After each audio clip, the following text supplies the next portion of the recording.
Alicia, do you typically watch Fed pressers? I do. You do? I do, but I didn't today because we walked over. So Well, we're opposites. This is like an experiment for me, not watching it. I usually read the notes. Yeah. Or see the tweets. I don't usually listen to the presser. Yeah. No, I see the tweets and I see the market. I got it. Yeah. And then somebody will say the Fed just, Jay Powell just said blah. And okay, that's what happened. I saw the 10-year. I know. I got it. Yeah. Yeah, we're so good. Are we so good? Jill, I feel pressure. I'm like nervous. You're watching. Do you want me to get away? I'm just kidding. Because I'm about to sit on your lap. So am I putting this on? Yes. Okay. So the reason why is just so that you hear yourself. So when you get back, we say, come forward. Right. That's all. Right. Yeah. If you prefer, it's not mandatory. But no, if everybody's wearing, I'm wearing. Jill, do you wear? Yeah. Yes. Hello. Here we go. Jill prepped me for media. Do the headphones. It's official. When I first did a Yahoo Finance and I sent it to her. I'm like, critique, please. Yeah, it's more real. Yeah. Oh wait, you know what? Alicia, do you play croquet? I do not. Play Where did these balls come from? Did you order these? These are. Oh, they're fake. No, they're not fake. Oh, they're These are not? vintage croquet balls. Oh. What do you mean fake? Why would I get fake croquet balls? Where'd they come from? They came from people that have been playing croquet. Look. Okay. Well, that doesn't answer the question. Jill, you'll like this. I'm cleaning out Bubby's house. She passed away, 96. I'm sorry. That's okay. Thank you. She had a great life. And there's a box that says memorabilia. And apparently, my wife's family, they don't throw anything out. They're hoarders. I don't know what that is. And there's boxes of empty envelopes. Like there's cards, but just envelopes that have never been stuffed or anything. I did find the Man on the Moon newspaper from 1969. Really? Intact, fully. Wow. And a parking pass from Disneyland for $3. I don't know what year. I don't know. Guessing 70s, 60s? Definitely the 60s. The 60s? Yeah. Not this year. It was old and intact. And I've got another box to go through. I'm excited. A lot of old stuff. All right. So we have the FOMC meeting. We turned it off. Before we do anything, are these like big days for you in general, or as like a strategist? Do you get excited about this still? I still get excited about this, particularly now because, we're already at the Fed's target for unemployment and growth looks like it's slowing. And yet they're not going to cut 3 times this year. Like that was all telegraphed. Yeah. So they have to do something to explain why they're not cutting. So either they're raising growth or they're raising inflation. But they can't leave it unaddressed. They can't leave it unaddressed okay. because it's not coherent. So it's a puzzle, right? You're sitting there like, what could they do to not freak out the market? And what they did is they raised inflation just a little bit.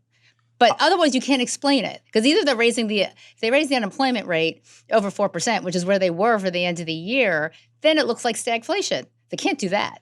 I feel like the hysteria though around the Fed meetings has ratcheted down in the last few months. And like you and I are both in the media a lot and we interact with people that want quotes. And I feel like this was way more high pitched, maybe around January, February.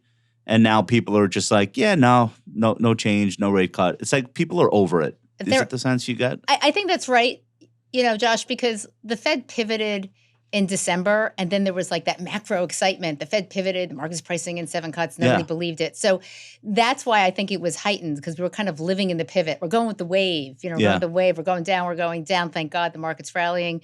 Now we kind of know where we are, which is inflation's kind of sticky on the way down. Still there, but sticky. And the Fed's just not going to make any moves because they just can't project the data. More than a month or two. You can see it. They can't do it. Nobody can do it. There's no suspense. Like in this media, there's a 99% chance that they're doing nothing. So we know they're doing nothing. We know they're doing nothing, and then they talk. Right. They talk going into the meetings, except for the last 2 weeks. They talk too much. I think we have to start the show. But before we do, I wanted to. I thought this was insane. Did you hear the story this week about a woman who is inheriting $1 million IRA? From a guy she dated and broke up with in 1989. That's love. Did you hear this? I read that. No, yes. It's not love. Oh. It's lawsuits. I read that. All right, let me set this up. Jeffrey Rowlandson and Margaret, this is the Wall Street Journal, Shostet, I think, dated in the 1980s. Now, almost 40 years after they broke up, she stands to inherit his $1 million retirement account. The reason she might get the money is that in 1987, Rollison listed Shostat on a handwritten form as the sole beneficiary of his workplace retirement account. He never changed it, and he died in 2015. The guy's brothers are now suing her and the employer, which is Procter & Gamble, to make sure that this woman that he basically dated 40 years ago doesn't inherit $1 million. This is a really nice reminder for people that haven't updated their beneficiaries. Now might be a good time to think about what retirement accounts you have floating out there and whether or not you've even looked at them and like, God forbid, where they might end up. Have you updated your beneficiaries recently? I did, because I read that article. And I Did you I literally looked, do that immediately? No, I looked at everything because Okay, did you spell Batnick right? Your advisor always tells you to do that. But Yeah. I saw the I did it immediately after reading that. We have clients being onboarded, and our advisors, it's like one of our items that we obviously review. But still, you find people with 6 figures, 7 figures that just don't have their shit together. Accounts they forgot about. Accounts they forgot about. Not every onboarded client, but there are clients that come to us that have 12 accounts. Right. They don't know why. It made sense at the time, and then they left it alone. So for everyone listening, please revisit your beneficiary situation so that your ex-girlfriend from the 1980s doesn't end up with your assets. I think that's a good wake-up call. And then you lose all the money in the lawsuit. Yeah, well, it could right. go on for years. It's going to cost you. The lawyers listening to this are saying, no, don't worry about it. We'll we'll deal with it after. All right, are we ready to go? We're looking good. Duncan's still twisting the knobs in on the last light. Yeah. We're good. Yes. Music. All right. Hey, John, what show is this? This is the Compound and Twins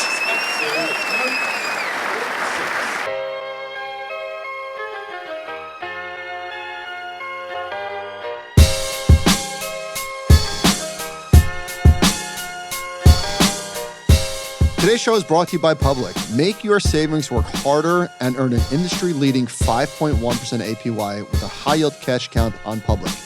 There are 0 fees, no subscription required, no minimum balance requirements, and no maximum balance limits. You have unlimited transfers and withdrawals, and it's one of the highest rates in the market, higher than Robinhood and SoFi and Marcus and Wealthfront and Betterment, et cetera, et cetera. If you want to start earning 5.1% APY on your cash, check out public.com. This is a paid endorsement for Public Investing, 5.1% APY as of March 26, 2024, and is subject to change. Full disclosures and terms and conditions can be found in the podcast description. 146. Ladies and gentlemen, we have a special guest in the house today. I'm so excited for this episode. It's a momentous time. Markets are rallying. Alicia's dancing. We have royalty in the audience today. Not just you, Rob. Jill Schlesinger is sitting in. We're going to do an endurance test. We're going to see if she can make it through the whole show without grabbing the mic away from one of us. All right. Ladies and gentlemen, Alicia Levine is the head of Investment Strategy and Equities at BNY Wealth. Alicia joined BNY in 2016. Prior to BNY, Alicia spent time at Angelo Gordon & Co. and Bentley Capital Management. Alicia, welcome to the show. Thank you. It's great to be here. You're a first-timer. I am. Here's how this works. I'm going to go through a 45-minute PowerPoint, and then you're going to react. That's my job. Okay. That's my job. You don't do that. All right. So we have the Fed press conference today, and you are a chief strategist. So, of course, you're sitting here in my conference room. I appreciate that. I didn't know when I scheduled it, but you're rolling with it, and we love that. Even worse, I didn't realize it either. Okay. So I'm falling down on the job, apparently. We won't tell anyone. Nobody's going to hear you say that. Tell us about BNY Wealth. Tell us about the firm and your post there and what you do. So, look, we have a great wealth management business. It is legacy. Not to brag. But, we manage about $300 billion for our clients. Oh, is that all? That's it. And I'm responsible for all the asset allocation across all the asset classes. Mm. So I build model portfolios depending on what our clients want for their, what their goals are. Keep me rich, make me rich. Yeah. I can't stand a drawdown. You have Michael. Right? You have Michael's job. Right. So okay. So and depending what they do, we build portfolios around all the asset classes for that. Speak to clients all day, speak to our field all day. It's great. And sometimes I see you on CNBC, which is awesome. Yes. And I speak to my friend Jill Schlesinger as well. Who are the clients? So the clients are typically family offices, high net worth individuals, but we also have endowments and foundations as well, and we have a trust business. Okay. So it's kind of a sort of a typical what you think of as a wealth business. What I think makes us different is that we really have bespoke service. So we're with people. We pay attention to every size account, Okay. right? And we have great teams, and they're embedded in the communities. Okay. And then what I often do is I'll fly in. The advisors, the teams, of like the client facing. Right. Okay. And we have banking, lending, mortgages. So How much does a client have to have before you'll fly in? What's the level? For flying it, well, there's a room. There's a room number. I can tell you on the individual side, it's $10 million, but there's a room number. Okay. But I'll say this: if I'm very close with the market president, I'm flying in, and then we ultimately close new accounts when I'm there. So it's great. That's amazing. Yeah, it's great. That's And I love it. As you know, in this business, you have to love people.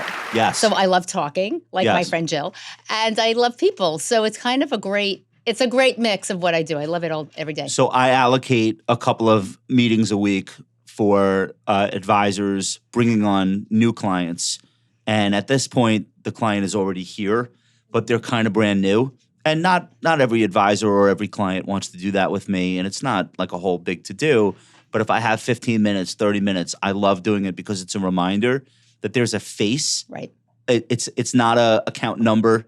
It's not just another name in an Excel file. Like this is a family. So I love having those opportunities, and it seems like you do as well. I love it too. And a lot of times, our clients have liquidity events for having businesses in the real economy.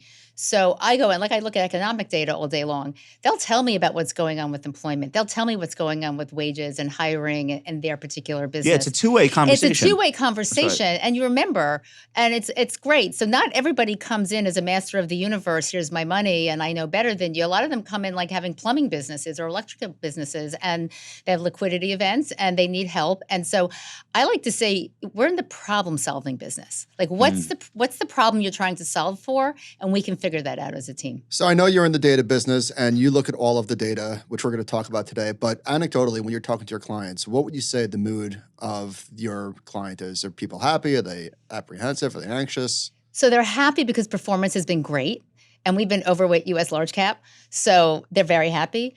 But I'd say overall, there's concern about the deficit. There's concern about just the mood of the country. So there's concern out there, but that's not stopping anybody from investing. And one of the things that we do is get people over that hump. Right, because if you look back over time, it's never paid to be out of markets. And if you miss the 5 best days in the last 25 years, you've actually underperformed the market by about 4% on an annualized basis. Wow. We show this chart all the time. You can't leave the market because you're scared. That's why I only invest on the 5 best days. Yeah. I like to wait for those. This morning. This morning. Right. So when you talk to people and they mention something like the deficit, right, or politics or immigration or, and there's always stuff, and it's not, I don't mean to say it dismissively as though these things don't matter. What I'm trying to do is what Michael's done such a great job on his blog over the years. I don't know if you've ever seen his chart, Reasons to Sell. It's legendary in wealth management. We'll send it over to you. You get a kick out of it. Michael's been keeping it updated.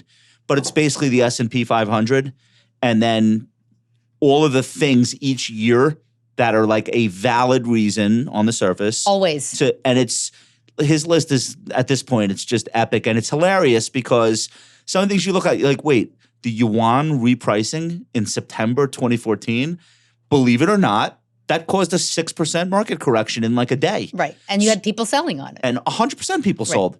So when you get a question from somebody like, Alicia, aren't you worried about the deficit? You don't have Michael's chart handy, but what's your toolkit to make people feel better. So I have similar charts. And Ours are a little bit better, but say more. Yours, I'm sure they're better. But look, I mean, I have the chart that goes back to 1945. The average drawdown in any year in markets is 12%. And that includes the years you're down 32 and 35% in major recessions or COVID. Also includes the up years. It includes the up years as well. Right. And by the way, 6 out of 7 years are up years.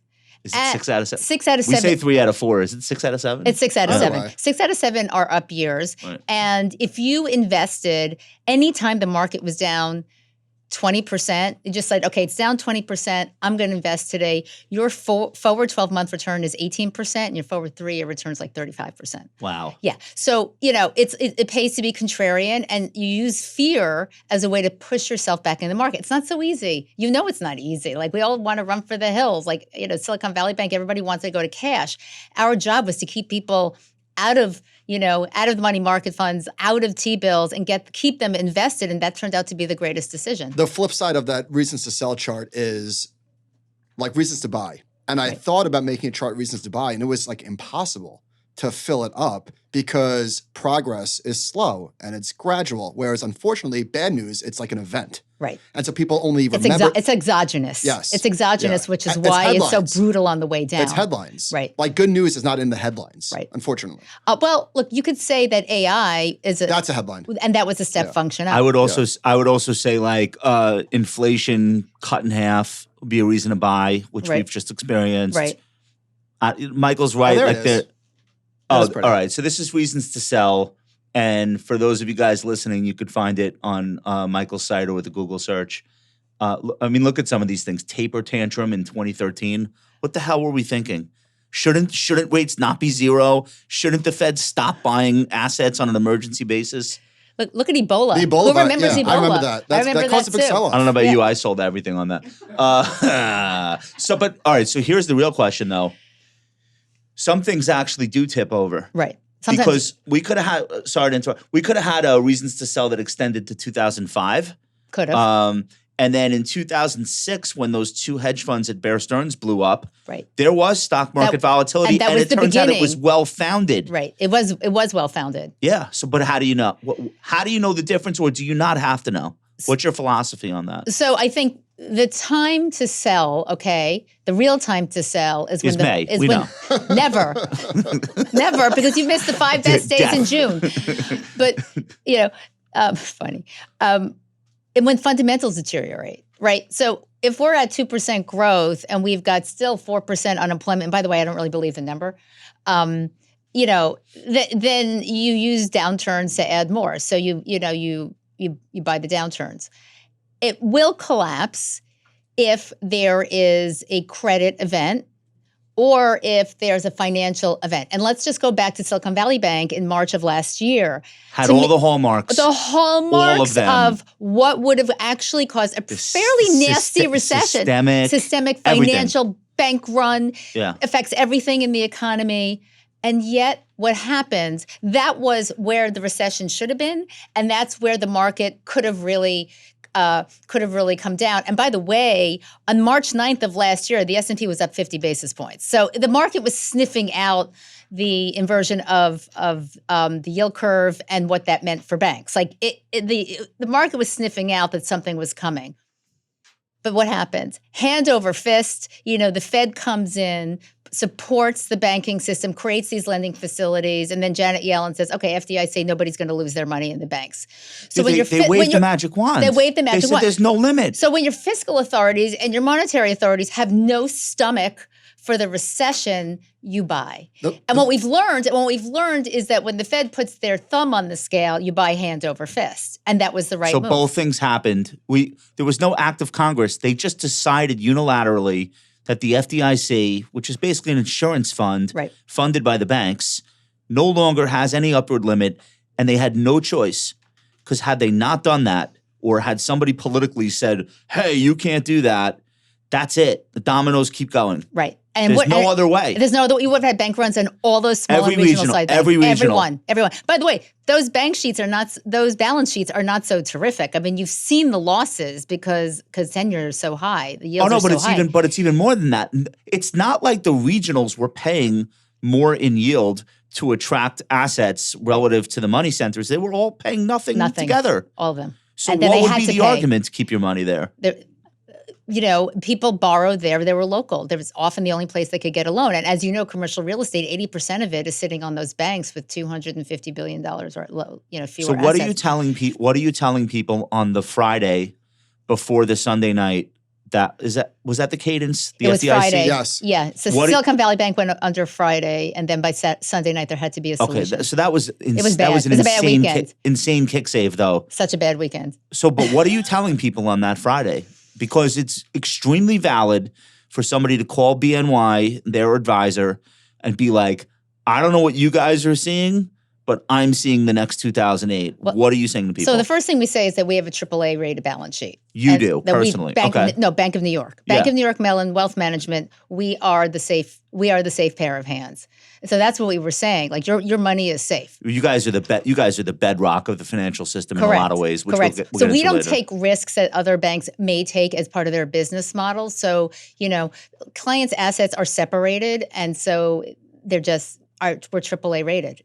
We're okay. Yeah. So that's essentially was our conversation, because we did get conversations about it, and it was a way to distinguish actually why we're different from the other banks. The market really is rigged to go high over the long term, and not in a manipulation way, in the sense that earnings drive the market, and corporate America is really, really terrific at driving earnings higher come hell or high water. Right. And yeah, they slip up, and I know this sounds super toppy, but over the long term, they go higher. And by the way, the S&P takes out the losers. So they add the winners, they take out the losers that are not growing anymore, their earnings have been declining, they don't quite fit, and they put in faster growing companies. Out with the old, in with the new. Exactly. So you kind of, if you believe in American ingenuity and innovation, that's it. And you can in a way set it and forget it. You really can. It's just if you believe in what this system is and how the companies that we have produce cash and earnings and margins, where are you going to go? Like, why would I do a tactical trade elsewhere to try to get that 300 basis points of alpha the 1 year and probably trade it wrong? That's the issue. You would only do that if you had sold yourself to a client as that, like pretending that that's your value proposition, that I'm like this global macro expert and I'm going to know when the yen is crashing. And Right. I don't think anyone in wealth management does that these days. I think that's a phenomenon from 2010, 2011, 2012. It was like this, people were enamored with macro gurus. Right. And people were trying to be their own George Soros, and they were looking at things like the Baltic Dry Index and following currencies. And nobody's doing that Private stuff credit now. has entered the room. Well, that's it. That's sucking the air out of the room. But look, we're fully diversified even within like all the sub asset classes of equities as well. It's just we're overweight the U.S. for that reason.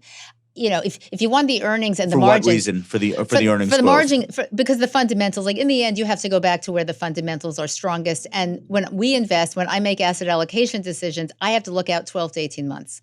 So I sit here today, where am I going to go overweight? Where am I going to go underweight? Where am I going to? I want exposure to that. Maybe there's a little inflation in the room, whatever. But we have that. We're allocated across. We think there's a great secondary cycle coming. We think there's a great distress cycle coming. All that, we have all that. But overall, the conversation for that nervous client who sees the deficit or the politics or the mood of the country. Yeah. Have you looked elsewhere? Yeah. Have you sir? looked elsewhere? Hello, Mexico. Right. Right. Okay. So hypothetically, if you're overweight U.S. equities now, what would be the kind of thing that you would need to see to say you want to go equal weight or underweight? Is it you'll know it when you see it, or are there some sort of like predetermined guidelines? So I think the other central banks are cutting first. I think the Fed's not going to be that far behind. And by the way, it doesn't look like the ECB can cut more than once, it turns out. So central banks cutting, better growth. And if you look at developed Europe, it just can't grow. It just can't grow. So sometimes, markets can rally when the data are better than expected, even if it's not great. And so if you get one of those years where emerging markets look better, China's growing, they're actually meeting that 5% growth target, then I would allocate out and I'd put some in Europe and put some in emerging markets. Okay. But to the extent that it's just sitting there and you can't get any rate of change, like it's the rate of change story. If you get the rate of change positive, then you would allocate out. Okay. My friend Lynette Lopez wrote a piece for Business Insider this week talking about the new carry trade. Hypothetically, if Europe is cutting and central banks around the world cut faster than we do, it'll make sense to borrow money in those countries and put it to work here and capture that spread. Unfortunately, that pushes U.S. asset prices higher and makes the Fed's job even more difficult. And I don't know that it destabilizes the global economy, but it definitely adds a new wrinkle. Do you think we're going to see that kind of carry trade become fashionable globally? Do you think that that's something that we should be thinking about systemically? So we could think about it. I mean, it definitely came up in with Europe, because it looked like at one point Europe was going to cut 3 times, and then we've had some economists telling us, look, the euro could go to parity with the dollar by the summer, and then you would get that carry trade. I don't think that's going to happen. I don't think they can cut more than once. Their inflation's higher, and ultimately, what's interesting here is that Powell has continuously stressed that they're not really concerned about market conditions. Like wherever the S&P forward 12-month multiple is, that's not what the Fed is talking about. So if it goes to 22 or 23, which would be extreme in any sense, historically. It's not their job. It's not their job. Their mandate. It's not their job. So if they keep rates higher and everybody wants to buy U.S. assets with cheaper currency, that's it.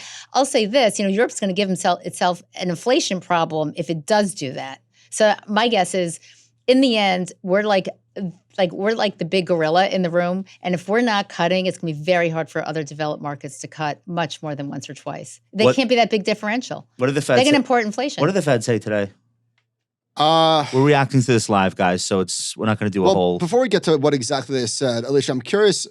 Throw this on the screen, John. The statement. So this gets put up immediately, where they showed the statement from today and how it changed month over month, and not a whole lot. There's some red lines, things that were taken out, but other than that, they're not changing very much in terms of their tone. What do you think about just watching the Fed that closely? That there's literally side by side comparisons between what they said this month and the last time they spoke. You're not sitting with a red pen. I'm not doing that. Okay. I'm not doing that. I'm listening to what they're saying about inflation, because I think that's the key variable to all of this. All right, so in the end, the market's pricing in, a soft landing or a no landing with disinflation. So anything that changes that is going to hurt the market.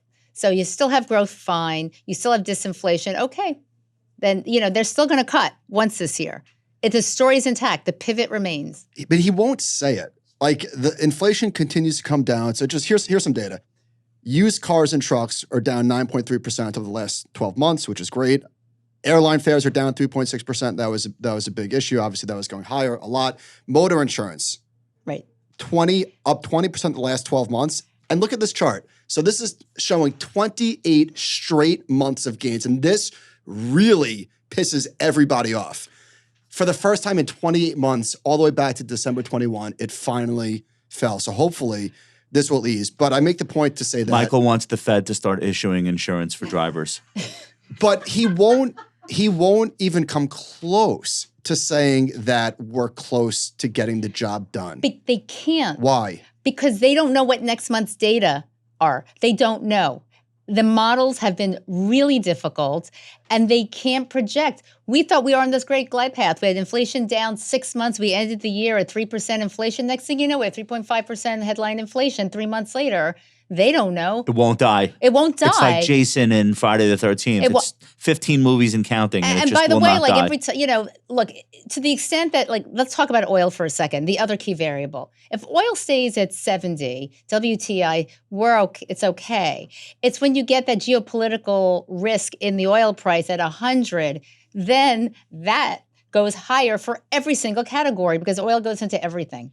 So we're better on energy prices, and that'll affect all of it. But the Fed can't control energy prices. So gas was down 3.6% month over month. And point taken, they don't know what the future holds. However, John, throw this chart from Wisdom Tree. So our friend Jeremy Schwartz shows alternative readings of CPI. Okay. So what they're showing is, let's look at the top one. So the top one shows headline CPI with BLS shelter. And a lot of that, 36% of that is shelter.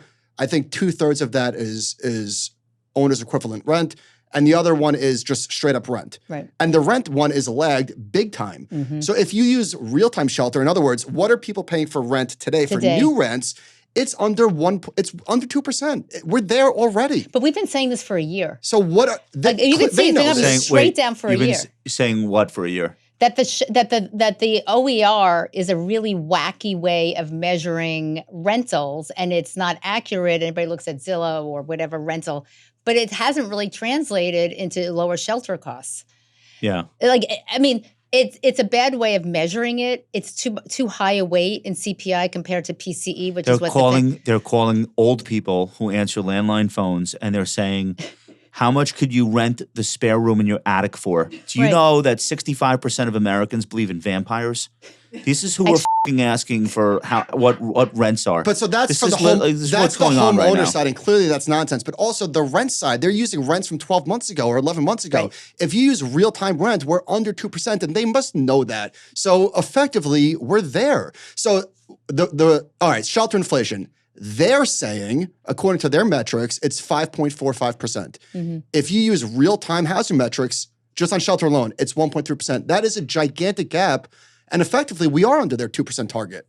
Right, if you use that. If you use that. They can't change the goalposts. They can't change the goalposts when they haven't market reached. would flip. When The they market would haven't flip reached out. the target, they can't change the goalposts before they reach it. But we're basically there. This is today. Although progress on taming inflation stalled during the first quarter, Powell said Wednesday that no one on the FOMC has rate increases penciled into their base case economic forecast at the moment. Okay, that's good. Crisis averted. Crisis averted. All right, quote, we've always been pointing to cuts at a certain point, not to eliminate the possibility of hikes, but no one has that as their base case. Okay, so this is the one thing that he can't reintroduce into the lexicon. No, is that's the it. idea. Okay. That's where your downdraft comes. My opinion is so long as he doesn't do that, the market is not going to sell off on interest rates. It's just been too long that we've been steady at this level. And we all know that the next move is a cut. So God forbid, growth starts disappointing, which let me know. Right. The medicine's coming. So that's why I feel that stocks are in such a sweet spot right now, because it's like flip a coin.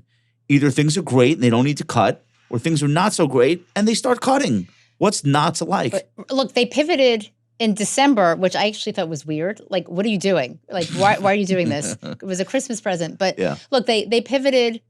Powell pivoted in December, and he has not pivoted from the pivot. Whether it's 7 cuts, like the market was pricing in, or 3, or 1, it's still a pivot. And that's what the market is pricing in. It's just not pricing in a hike. That, of course, would be the disaster, higher inflation and a hike. So the market is responding to the data because now the market is pricing in 2 cuts. So he could say what he wants. It's not super relevant. But here's Neil Betta, who knows a lot more about this stuff than I do. He's great. He's great. So here's what he said.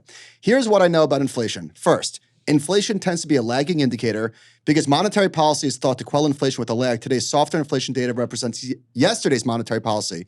Second, core service inflation tends to be sticky. If it is soft, it will tend to stay soft because these are prices set with consumer inflation expectations in mind. And this is the key point. Putting this together, the Fed is passively and needlessly tightening policy by doing nothing. It does not take a rocket scientist to figure out what needs to be done. It is time to begin recalibrating monetary policy. Neil Dutta is so dovish. It's like a Prince video. But why? By the way, he was totally correct on the economy last year. He was out there loud and strong, and he was great. And he's been saying that. If we're looking at he was yesterday's data, which we are by this inflation reading, why does the Fed funds rate need to be this far ahead of inflation for this long? Why stay restrictive? Because I think there's a credibility problem. Like, look, in the end, Powell was talking about transitory inflation went to 9%. Right. So credibility has been sort of. You want a credibility problem? How about some more banks blowing up? How about some private equity funds blowing up? I think they know that like some banks can blow up, and I think they think the U.S. economy can handle it. There'll be M&A in the small and medium sized sector, and they have to worry about inflation. They can't go back. Like you know the story. They've all studied the 1970s and the Arthur Burns Fed. Who started cutting when inflation came down from 12% to 6%. They wound up with right back. So they're just not going to do it. But the risks just seem asymmetric to me. So I think this is an inflation first Fed. I hear what you're saying. Like by the no landing could lead to a recession because they don't cut. Right. I get that.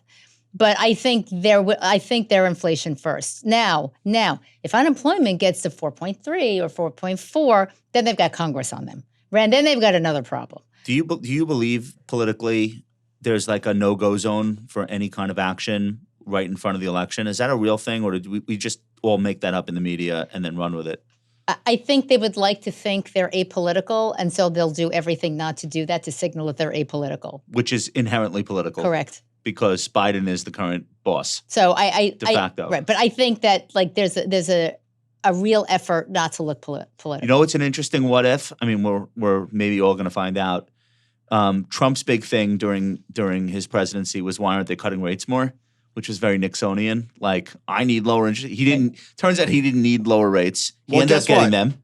Now they're saying that the Fed CME Fed Watch tool, the royal they're saying that the first rate cut is going to be in September. And politically, that's going to be super interesting. Well, my point was, if Trump took over today, he would probably be yelling for rate cuts unless that led to looser economic conditions, financial conditions, and all of a sudden inflation ticking up. Right. It would be funny to watch Trump scream for rate hikes. Like, I don't Get rid think of this inflation now. Yeah, I don't think take care of it. Well, because I bring that up, and this was one of the things that we want to get to today. What we've learned, this is my big takeaway from the last 2 years. One, Billie Eilish is super talented. So when she first arrived on the scene, I was just like, what is this now? Like, what? She's whispering into a microphone. What are we doing? She's incredible. But two, Americans hate inflation more than they hate unemployment. Yes. There's nothing Americans hate more, I think, right now, than economically, than inflation, because it's the only explanation for the sour mood of the consumer, coupled with record high stock prices, right, buoyant home prices, full employment, wage growth. But they might not be miserable. They're saying they're miserable. They're saying they're miserable. So let's just say. Did you learn this lesson too? Well, you knew this already. I knew this already, Look how and smart you are. actually, we had talked about inflation not being linear on the way down. Well, I will not say how old I am, but I do remember another bout of inflation. Inflation kills presidencies. That's what it does, because it's seen as like somehow cosmically unfair. We're being through robbed. no fault of my own. Ford, Carter, they had no shot. They had no shot. Destroyed, but in part because of the Arthur Burns Fed. But the thing is that wages, if you go back over 4 years, the absolute level of price increases is about 22% on CPI. Wages have not kept up with that. It's about 15 or 16%. So households are talking about the absolute price. Oh my God, the eggs are $8. Well, if they're $8 and 3 years ago they were $3. Okay. Next month they're $8 again. That's 0% inflation, because we all talk about it as rate of change. But they're not back to 3. But they're not back to 3. And in a way, we're all talking past each other. Households are saying the absolute level is too high. Food prices in 4 years up 27%. Okay, if you didn't get a 27% raise since the beginning of 2020, you're falling behind. Yeah. And that's why people are cranky. It's true that in the last year and a half, wages have kept up with the rate of inflation. Mm-hmm. But what happened when inflation went to 9%? I mean, that just took out a lot of households' purchasing power. And someone's to blame. It's policy.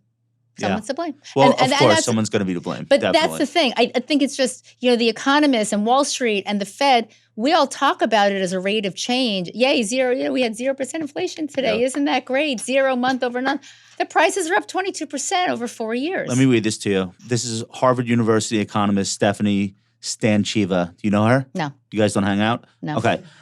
She's at Harvard. Okay.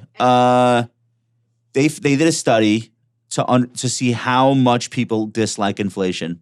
They found, for example, people on average view a 1 percentage point increase in the inflation rate as twice as bad as a 1 percentage point increase in the unemployment rate.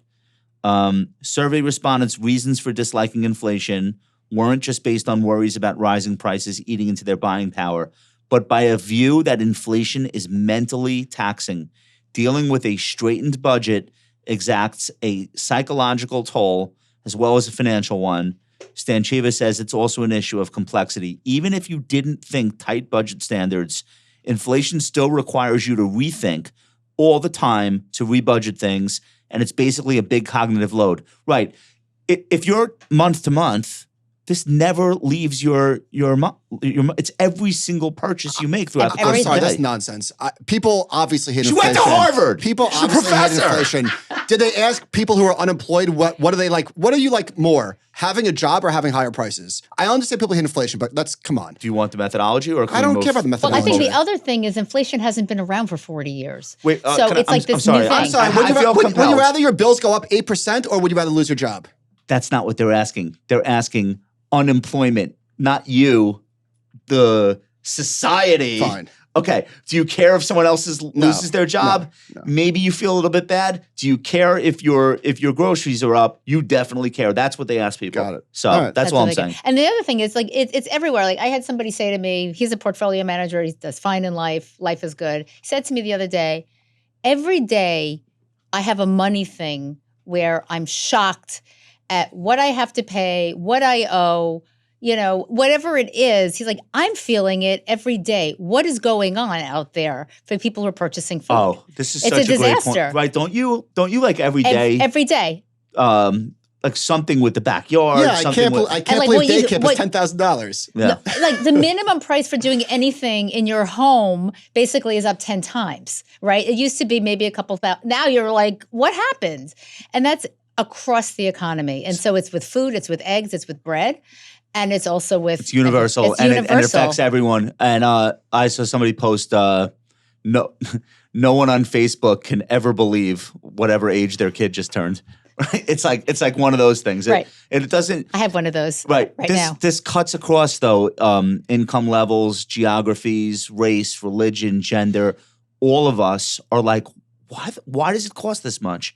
Like anytime someone's quoting, and thank God most of these things go to my wife and not to me. I don't hear about most of them, but when I do, I'm like, wait, what did it cost? Have you gone out to dinner lately? It's 7 insane. nights a week. Yeah. So there you go. All your disposable income is going to the restaurant. Yeah. I agree. Let's talk, just getting back to like rates and what's going on there. So you're advising a lot of people with a lot of their dollars, and cash has been an incredible place for the first time in my entire career. We're actually getting income on our fixed income, which is nice. Mm-hmm. But we know that that's not going to be there forever. Correct. And a lot of money is beginning to position for the prospect of lower rates. So Lisa Brown tweeted from Bloomberg, the flow of cash into bonds is accelerating as the rate cutting cycle gets underway. Global bonds received a 24th consecutive week of inflows and the second strongest since July. Rational? Totally rational. We've been telling What, lengthening duration lengthen or duration and allocating get to out of bonds cash. instead of cash? Get out of cash. Okay. I mean, we've been like our big message at the beginning of the year was get out of cash because we don't know when the Fed's going to cut, but when it does, your 5% money market fund's not going to look so good because it's not So going to you'd be rather 5%. be early than late. You want to be early because ultimately rates are going to move lower. Get, so you'll get out of cash, but don't get out of fixed income. Like get out of cash and go allocate. to something with a longer maturity. Right. I mean, people were sitting in cash because they were nervous about a recession, which never came. So that turned out to be a 30% opportunity cost. But Because Alicia, even there's another reason, because not only was cash great because it's not moving, but it's yielding. If you just look at the yields, it's yielding on an annualized basis more than going out further. And I think a lot of people probably made the mistake of saying, 5% or 4.6%. Right. And they're not the same thing. Right, but overnight that can change, and that's the Exactly. thing. It can really shift overnight. When you start to refinance that T-bill after the Fed cuts once or twice, it's not going to look so good. So people are getting ahead of it now. So that's rational, but it's not just going into fixed income. It's also just overall allocations. Like I think there's $6.4 trillion in money market accounts. I suppose that some of that is a reflection of a risk-off behavior after last year, fear of recession, inflation, Fed hiking cycle, and all that. I would suppose some of that does come back in. Although, as you know, if you ever looked at one of those charts, it never really drops very much. Can I pitch out my theory Go ahead. about high rates on cash? Inflationary? I mean, I'm now saying this since November. Josh was early to that. And people are like feeling the flavor. Like they're like, Rick Reeder is talking about this. Rick Reeder took your line. I think he might have arrived at it independently, but maybe he copied me. People were scoffing at the notion that wealthy people, not even just wealthy people, everyone, when they see their bank accounts bulging with income, they feel an increased confidence to go out there and buy stuff. And I have to tell you, I wrote a post about this earlier this week. Somebody who's been around for a long time told me about the early 80s, and he was an accountant. He had wealthy clients. They loved 18% Fed funds rate. What's not to love? They didn't have mortgages. Who gives a shit? There were no such thing as credit cards. So if you're just seeing buckets of money poured into your account each month, why wouldn't you love high interest rates? And I drew this parallel. We had this like boom in not just wealth, but wealth crossing over into pop culture. Lifestyles of the Rich and Famous aired in 1984. I don't think it's an accident. They probably started planning the show in 83. In 1982 was when Fed funds were, 1980 they peaked, but like in 1982, you had Fed funds at like 15%. So I think that there is like a boom for wealthy people as a result of high rates. It's not only not squelching inflation, it might be feeding it. So I think Is it that's crazy? It's not crazy. You deal with billionaire families. So I'm not.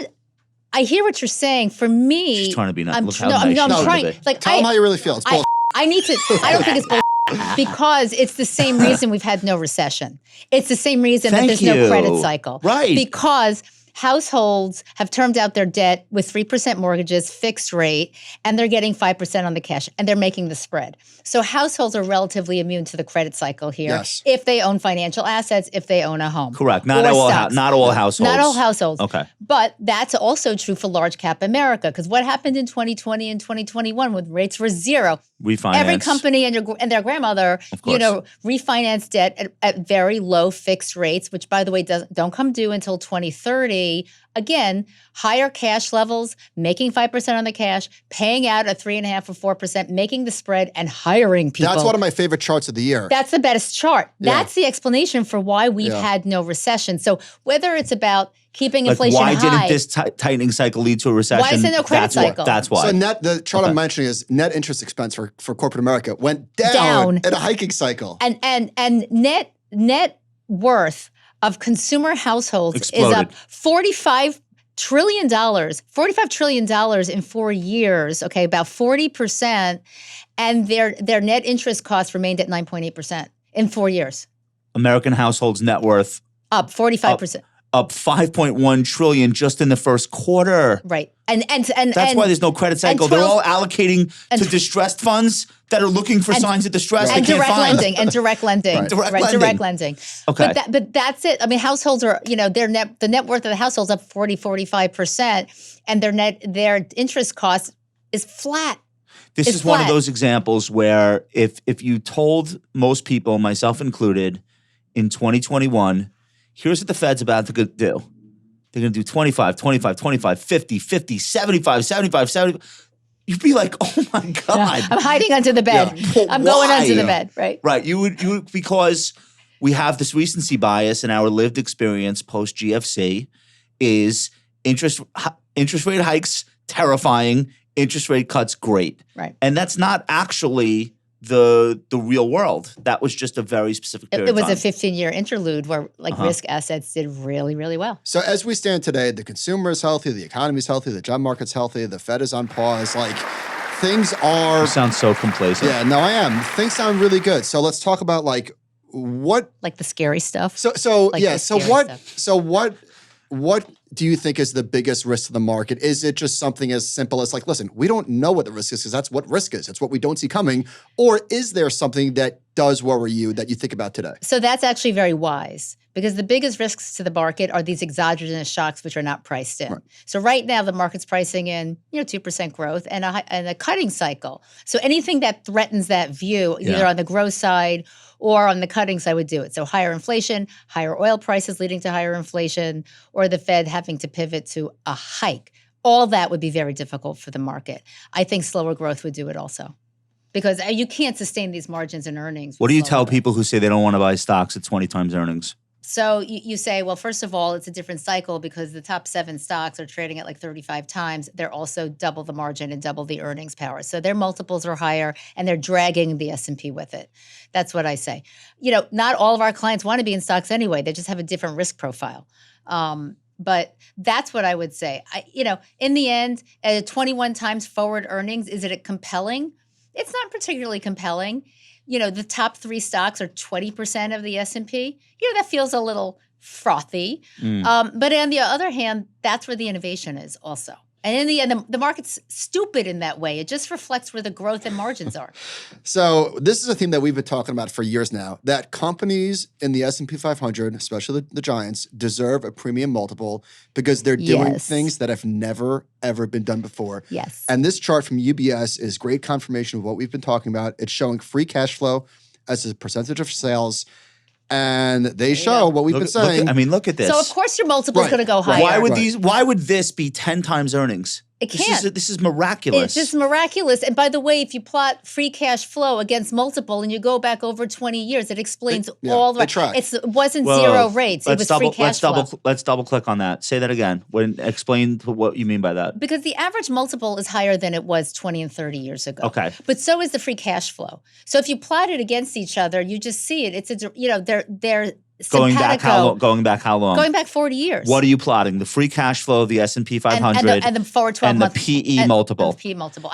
We used to forward. So when you say forward earnings, so when you say it's explanatory, meaning like if free cash flow is growing, people are more comfortable paying up for stocks or forced to pay up for stocks, frankly. Correct. And by the way, in a high interest, works on the way down too. It works on the way down also. But what it also means is in a high rate world, these companies have moats. So free cash flow, they can do CapEx and they don't have to borrow. So they're both offense and defense at the same time. You know what else? I mean, I sound really Pollyannish, but it's true. You know what else? They're less likely to be disrupted by venture-backed startups who are not able to raise money at the same rate that they were when rates were zero, which to me strengthens the moat. Maybe that puts alligators into the moat, right? Well, yeah, I would spikes say so. On top of the drawbridge. It's like, oh, wait a minute. Now you have companies that don't need to borrow. You got a good economy. These companies could still do CapEx. And they're funding the next wave of innovation. And frankly, now they're the investors. They're spending $1/3 trillion this year on investing in AI, which, by the way, is more than the government is spending on building the chip factories. I'm just going to say the government's going to spend about $150. So yeah, they're paying over double. You look at the CapEx. And by the way, it's not killing the margins because they have so much free cash flow. All right, so here's something that's an interesting dynamic that's happening in the market. That's not terrific. Let's just put it that way. So in Q2, this is from Bespoke, the 6 mega cap stocks with $1 trillion were up an average of 11.5%. The remaining 490 were down an average of 3%. So nothing like catastrophic, but that's not necessarily what you want to see. Here's another really good one from Jason Geffert, this guy, sentiment trader. So he says the S&P 500 is on track for a new high. This was yesterday, even though more NYSE issues are hitting 52-week lows than highs. Not great. More NYSE issues are declining than advancing, and more NYSE volume is flowing into losers than winners. And he said over the past 60 years, this hasn't happened very often. Really, the only time where it clustered was at or close to previous top. Bubbles, 1999. Yeah. Can I give you my take on this? And then I want to hear yours, Alicia. Yeah. We have had these, they call them divergences in the internals. We've had them over and over and over again. And Sentiment Trader does the chart, and Bespoke does the chart, and everyone does the chart. And then you know what ends up happening? Maybe not this time, we'll see. But almost every time, the rest of the market catches up. Right. It's over and over again. How many times do we need to see this before we stop jumping at every divergence like squirrels? These divergences have resolved to the upside, not the downside. 6 out of 7 years, the market's up. So there's a lot of reasons to look at this and say, well, that doesn't look great, until you realize the leaders are the leaders and the laggards or the rest of the stocks, historically in the last 15 years, what's happened is the resolution has not been to the downside, it's been to the upside. So I feel like maybe this is the time it doesn't happen. I'll give you another one. The Fed, New York Fed does a survey of, they ask people, do you think stock prices are going to be higher or lower a year from now? And the mean probability that prices will be higher 1 year from now is at the highest since May 2021. So frothy sentiment. A little bit. Yeah. A little bit. Yeah, and listen, that was the old high. What would you expect people to say right now? I mean, honestly, do you think that people would be bearish with the stock market at an all-time high? Like, of course they're going to be bullish. 40.5% of people are saying that they think the market will be higher a year from now. Yeah. Which is tying the level of 2021 Yeah. right before the wheels fell Yeah. off. All right, I don't love that. Here's a note from JP Morgan. I believe in sentiment stuff. I believe in sentiment stuff. So I don't love actually. this. Here's a note from JP Morgan. Clients are worried about missing upside, not downside. That's an equity sales trader at JP Morgan. My clients are trimming safety and adding to momentum longs. And that works until it stops It works working. until it doesn't. Right. We so had a- we- we had a- I agree with you on sentiment. I mean, yeah. it's a pretty fairly good indicator, but it's not perfect, and it's really bad with timing. So we had terrible AI, AAII readings, the most bearish ever. It lasted for 9 months. The market didn't go up. Very bad with timing. But how often are clients asking you why they don't own more Nvidia these days? Dude, we A have lot. Don't. no, but A lot. But A lot. we have to. I know we're not supposed to talk about Nvidia. I can't talk about Nvidia. Okay. We'll just call it Stock X. Okay, Fair. StockX. That's Stock fine. Don't talk about Nvidia. The hypothetical it stock. Okay. Okay, we have to talk about this because there is a hypothetical it stock right now. It's not hypothetical. It is the it stock. There always is one. Right. But right now there really is And it's one. the biggest or second. Third. Now, I imagine you're running large cap equity. You have exposure to it. You have no choice. We have no choice. Is it 7% of the S&P now? It's almost. Yeah. Okay. And It's one of the top three that makes up 21% of the. It's actually 21% of the. S&P. and you're overweight U.S. large caps. You might have more exposure than most strategists. Does it worry you in general, not NVIDIA specifically, but in general, when there is a momentum long like this that's like just so, and it's like an amazing company. This is no judgment. I'm an investor in this. But like, does it worry you when people fixate on not just one stock, but maybe one theme or like one story just gets people so excited? Is that a sentiment shift that gets your attention? So it does, in the sense that excesses on sentiment ultimately get resolved to The downside. the downside. Yes. And so, in the case of Stock X, to the extent that we're beating earnings estimates, and that's great. But we all have seen a story like this, and how many other stocks in our lifetimes where the growth didn't quite, or the forward guidance wasn't quite What there. are the ones that We don't you know. remember historically that were like the it stuff? Do you remember Lucent Technology? I remember Lucent. If I you remember didn't own AOL. How about AOL? So okay, Right, like, slightly before my time, it existed when I was around, but it was already boring Right. because there were 500 new .coms after AOL. Netscape, like right before my time. Right. But I remember But the it was from that period. It was from that .com period. same where there era. was- right. So Nokia. No, like, no what? Nokia Like, no was one, the who biggest. knows what I think it was the is. biggest market cap in the world for a minute. Yeah. For like 5 minutes. How's And the this? phone was this big. It was a candy bar shaped. That's one demerit. Yeah. How's this for a sentiment check? So at the beginning of 2024, there is an ETF where you get double the daily exposure to the upside of Nvidia. And on January of this year, it had $223 million in it. Mm-hmm. Now it has over $3 billion. Playing it like Buffett. Look, I mean, the market will give the peoples what they want. Those are all value That is our investors. system. The market will give the peoples what they want. Everybody thought, felt left, they missed out. Look, we know extremes of sentiment, both to the upside, to the downside, get resolved in the other direction. Yeah. But it's a terrible timing mechanism. Yeah, because And it in can the get more meantime- extreme. Extremes can get more extreme. Extremes can get more extremes, and I'll say this: I don't think the AI story is extreme. Like look at the productivity numbers: 2.9% in the last quarter.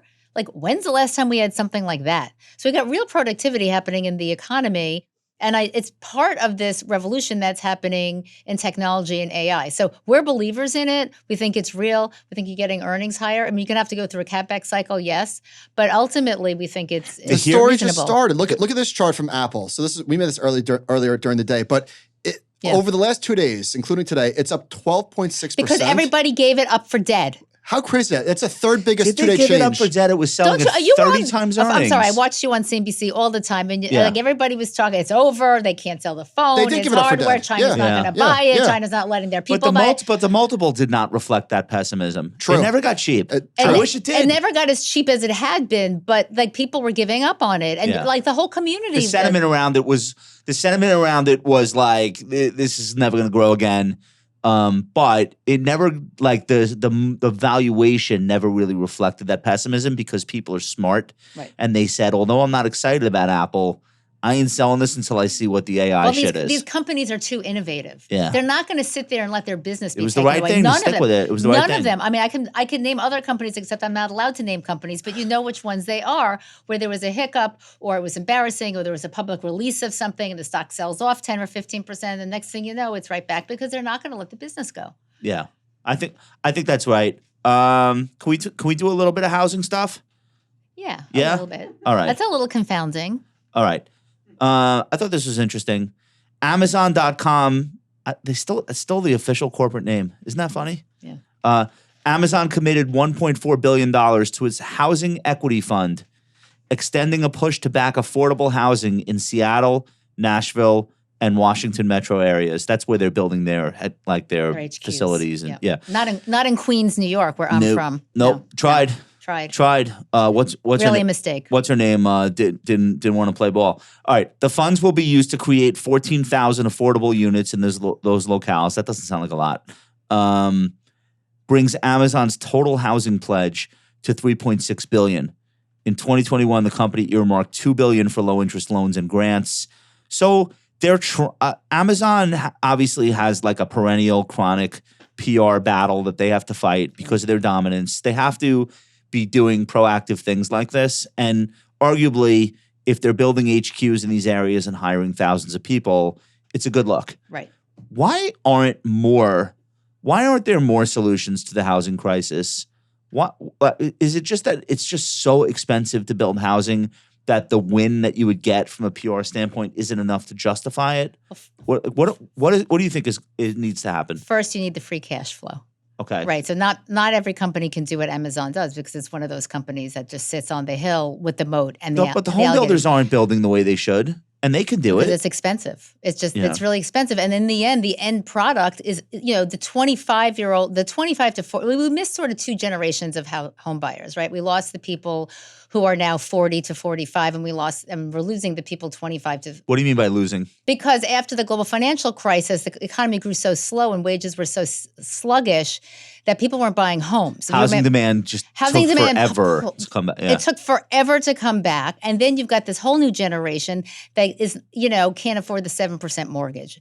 And so if your housing costs are expensive and you have to borrow to build and your construction loans are more expensive, and by the way, the banks don't want to even give you a construction loan anymore. And a lot of banks won't do it. The guy who helped you before is now a small and regional sized bank who simply won't do it. You can't build it.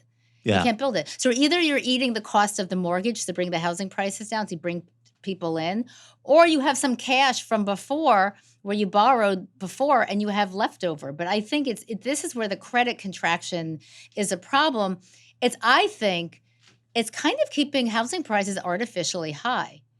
Because the market's kind of not clearing. Yeah, because the you have market's demand. frozen. There's no supply. There's no supply. Right. So you have a supply shock. You've got a lot of demand. Let's say mortgages come down 1%. All of a sudden, there's you have it. They start building. What happens with home prices? They go up or do they go down? We don't know. We don't know. Activity's going to come back. I asked that question hypothetically. I don't know. That's what when you say, can we talk housing? And I was like, I'm actually confused about this. Yeah, we don't know. I don't know. I think the knee-jerk reaction would say prices higher, but it might not be that. That might not be the case. It may not be the case, actually. Yeah. I wrote about the positive impact of higher rates on cash and higher for longer.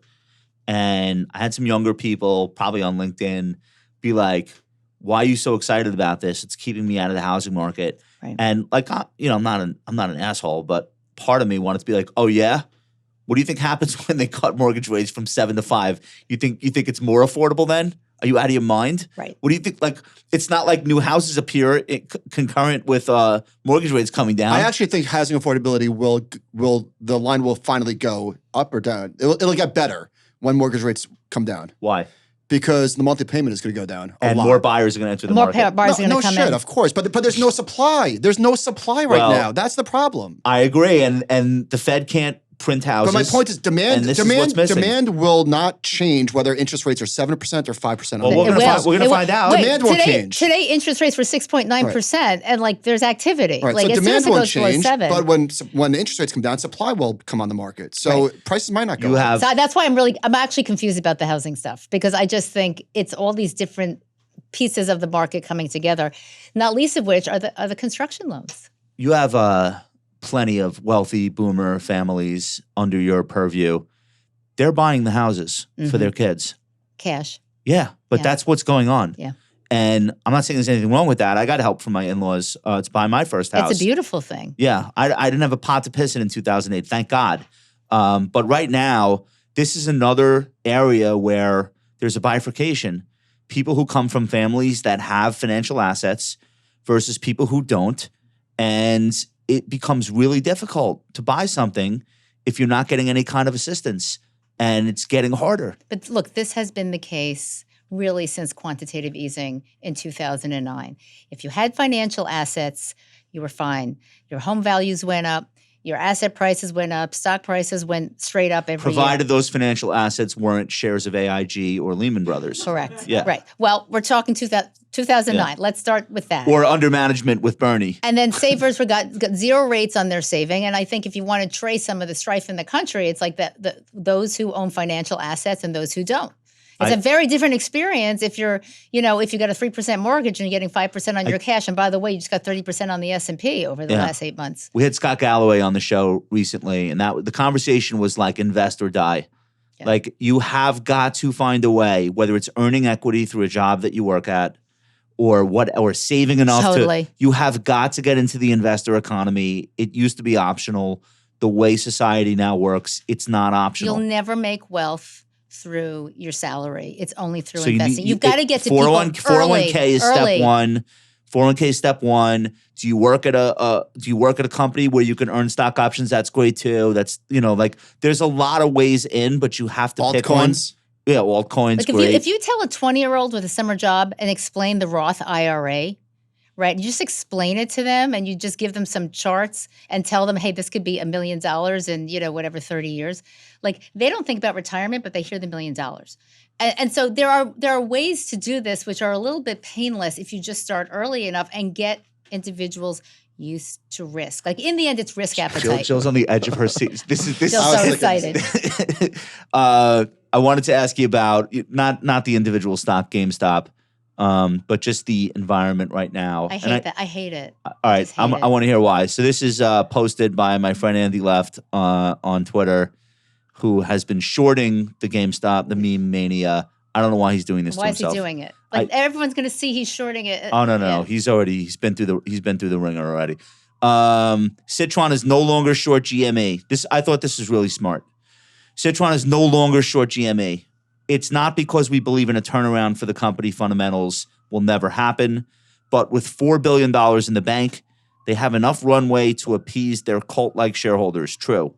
Despite Wedbush setting an $11 target today, we respect the market's irrationality. Smart.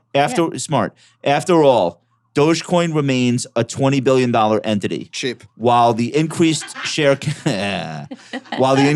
count might temper the mob mentality, he means like the secondary stock offerings, Citron will be watching from the sidelines for now. By the way, the Kitty live stream was an insult to the capital markets. Would you like to start up the hornet's nest? No, I'm kidding. Why do you? I hate it too. I hate it because it's not fundamentals. It's not. I hate it for a different reason. I hate it. I hate the panic. I hate the fact that so many people lost so much money over this. And what about the people who made money? But it's sort of taking the system that works on fundamentals and it's finding kind of the loopholes to just do things and manipulate. I agree with that. And I just think it's terrible. And also, it becomes the only conversation. And I think it means that rational people who want to earn a return in the market don't trust it. Don't trust it. Because if this craziness is going on here, how can this be legal? How can this be going on? Why would I do that? Let me just buy GameStop. Let me give you a counterpoint. I spoke on stage at a bankruptcy conference last summer. And one of the people on the panel was the lawyer working for Hertz Global who came up with the legal opinion that actually, you know what? We should be allowed to sell stock during bankruptcy. Right. Do you remember this? Yes. Okay, so Hertz is in. It was like a genius thing. They raised $2 billion. It was a genius thing. So Hertz is. Nobody could believe it. Hertz is in Chapter 11 They're doing equity. a fucking shelf offering. Stock up 70%. The stock Are you is. allowed to say that word? I say everything. Okay. I say, the stock is ripping, and they're selling shares to the open market, and there are buyers, and they're about to. The SEC said, no, you're not going to do that. Right. So that ended that. They eventually, though, survived, And Hertz just joined the S&P 400. Look, It's no longer a meme stock. It's like if it's a it was- company it was saved. because they could raise cash. It should have. To raise It cash. should have been bankrupt, but like it's all right. But my point is, for every reason there is to dislike meme-driven social media manias, AMC was saved. I love going to the movies. Literally saved. GameStop. I don't care about that, but that was saved too. Right. So I don't want to ban it. I guess what I'm trying to say is I don't want to ban it. A little bit of mania is cute, but you're right. People will absolutely get cleaned out. And you don't want it to be that it's so crazy, I'm never going to put my money in the market. Look what's Yeah. going on with that thing.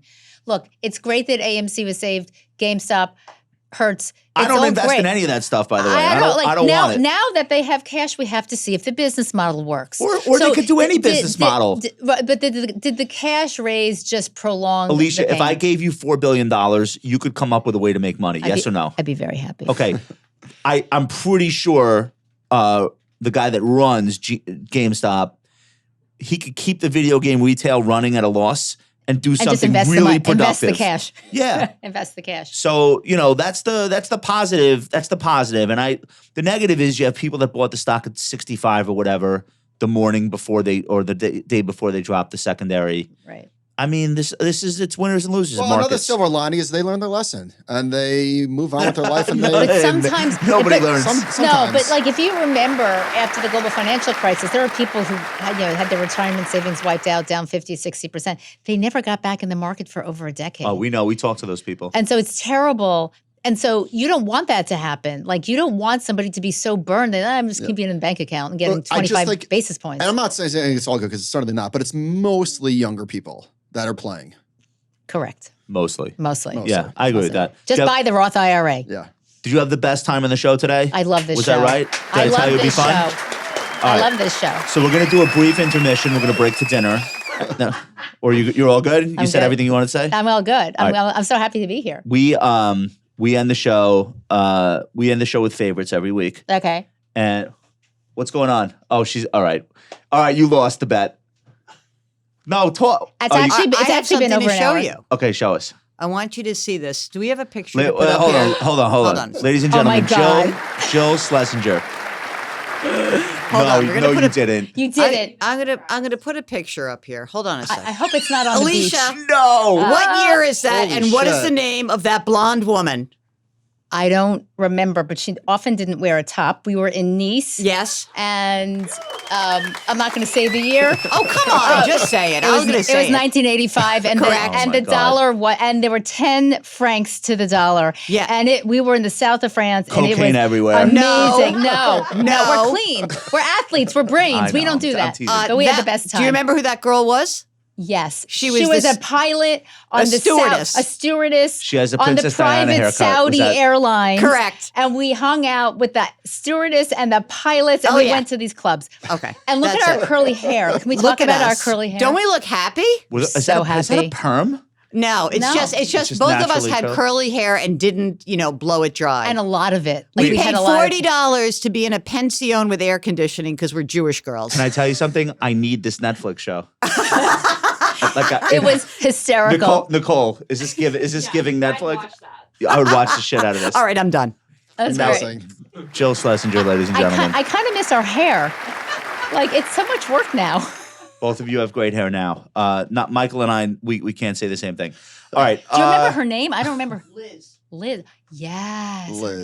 Liz, if you're listening to the Compound and Friends, we connect with Alicia and Jill. We miss you. We're gonna end with favorites. What's something that you're into these days? Tell the audience what you like to read, watch, whatever. Okay, I'll tell you something that just came across my life, but it was very brief because I didn't stop streaming it. It was 2 nights. I watched Bridgerton, and like as soon as Sprinkles loves that show. and as soon as I started it, I was like, I'm so happy. Like it's so beautiful. I'm so happy. It's like a love story with passion and forbidden love, and they had the most beautiful clothing and the most beautiful environment. Yeah. And then it got me thinking, like, maybe we all should stop with like the COVID sweatpant thing because actually when people try a little, it's very beautiful. So I just Go like, back to ball gowns like in the olden days. you know, but it was beautiful. And I just, I was so happy watching corsets. it. So what happy. were they wearing? What year does that It take took place? 2 hours to get dressed. Is it 1800s? I didn't watch the I think show. before. What's a sonnet? Is that a thing? That's Shakespearean. It's a poem. Ah, It's a poem. sounded right. What do you mean? I don't know. Oh, were they wearing sonnets? Yes, back then they all wore. look at Duncan. Mike has one of those a week where it's just. There are some words I just don't know the meaning of, but they sound right-ish. All right, They're right-ish. I'll take the loss on that one. Shout out to Bridgerton. You listen to the All In podcast? I do. I love the All In podcast. I heard they talk about Ukraine all the time. What's going on there? You know what? I like those guys. I never listen. So but I like those guys. And the reason I listen to them is because they're all Silicon Valley dudes. And for what I do, I kind of need to know what's going on creatively in these companies. And so they've come from these companies and they're talking about, you know, what Elon Musk is doing and what this one's doing, what that one's doing. And they do it in a language I can understand. Yeah. It's like an hour and 45 minutes. So on Saturday, I go, pop it in, and I just listen to it. Yeah. So I feel like rather than reading like sell-side research reports on all the large cap tech companies, just hear interesting creative things that are happening. So I like it. They've built a massive audience. It's accessible. It's really accessible. That's what people love it. I mean, I'm not a techie per se, but I can listen to it and learn something from it. So and you listen to Peter Attia, who love Peter Attia. Shout out to Peter. So he's like the health span guru. I love him. I'm obsessed. Yeah. I'm obsessed. So what do you get from the show? You get like practical ideas for workouts or so nutrition? Here's the thing. He always needs to be the smartest guy in the room. I'm just going to say. I met him once. Like he just always has to tell every expert that he brings on that he knows more. But it's fine because ultimately his insight is if you want to be healthy as you get older, you have to be really healthy now and you have to do certain things if you want to lift your great-grandchild over your head when you're 90.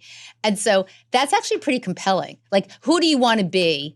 Who do you want to be when you're 90? If he's so smart, does he know what the word sonnet means? I think he probably but does. The guy's a genius. There's a real correlation between wealth and health in that respect. Like if you want to live a certain way, what do you need to do now in order for that to be possible? You need to lift weights. Yeah. So I lift weights. Okay. I lift weights 3 days a week. Are they pink? They're not pink. They're heavy. You lift like real weights. They're heavy MFs. Like I lift. You know, people will yell at me.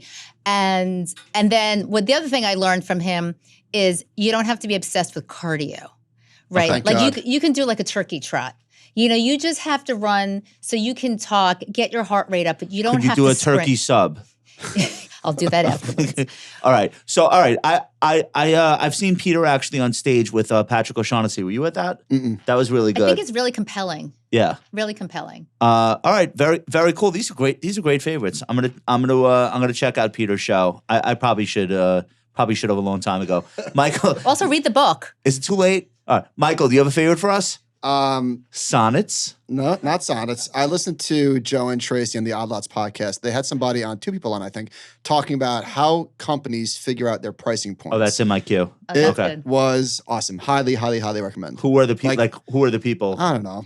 I forget, but it's not random, like needless to say. And it's pretty sophisticated and sort of terrifying, and it was really good. Shout out to our friends Joe and Really? Tracy. That's gonna be AI also, by the way. Totally. Pricing is AI. Totally. Oh, I thought you were going to say Odd Lots is going to be AI. No, but the Okay. pricing for everything's gonna be AI. If it's not already, right? If Yeah, it's not already. surge pricing. Yep. What rap album do you have this week? Dude, what's wrong? I have a restaurant. So a lot of people, when they think about like Italian food in New York, they like assume like Carbone is the best food because they're idiots. They don't know anything. One of the best pasta, just pure, like they have other things, but like if you just want, Pure uncut pasta. if you want pure, uncut, raw pasta, if you want like the real thing in New York, not go to Italy for it, it exists on 20th Street. Yep. It's called Res Dora. Mm-hmm. Have you heard of this? Jill? Where's Jill? We lost her? She left. Have you been to Res Dora yet in Flatiron? Of course. Is it good? Good, right? Stefano's a buddy of mine. You know Stefano Secchi? Yeah. Oh man, what a home run this place is. Like you're listening to Peter Attia, you're not going out to eat pasta after this. No, I do. Peter Attia freed me. For my fan base. No, so I'm just gonna tell you right now, everything's homemade, obviously. He's got a Michelin star. He won the Michelin star in 21 and in 22 and in 23, which is rare. In New York, they give them and take them. Yeah. It's the 7th best Italian restaurant in the world, according to the Italians. He went to Italy. How did I not know this? Okay. He went to Italy and took 7th in the world for a New York restaurant. It's the cuisine of Emilia Romagna, which is very hearty, and it's just an absolute knockout. What did you get? I have pictures. I'll show you of what I got. There's a dish called Grandma Walking Through the Woods. It's about his grandmother. I have to tell you, I was just absolutely floored, and that doesn't happen to me very often. So if you're coming to New York and you can't get a reservation at Carbone because of how annoying they are, consider looking elsewhere. Think about this restaurant. So is that a good? Yeah, it's a good favorite. All right. Duncan, do we have anything to do? Love it. I think we're good. We covered it all. All right, Alicia, you've said it all. You said so much. You were fantastic on the show. Thank you for having me. I'm so excited to be here. We definitely and Jill came. I'm so excited for that. This was really a treat. We definitely would love to have you back. But thank you so much for the time that you spent with us. I hope we didn't violate any of your compliance restrictions. I don't know. I'll find out. I'll say this: it's probably the first time I didn't listen to a Fed presser, and I feel very liberated. You didn't miss. Thank you. You didn't miss anything. Thank you. Higher for longer. All right, Alicia Levine, ladies and gentlemen. Guys, thank you so much for listening. We appreciate you. Leave the likes, leave the loves, and we'll talk to you soon.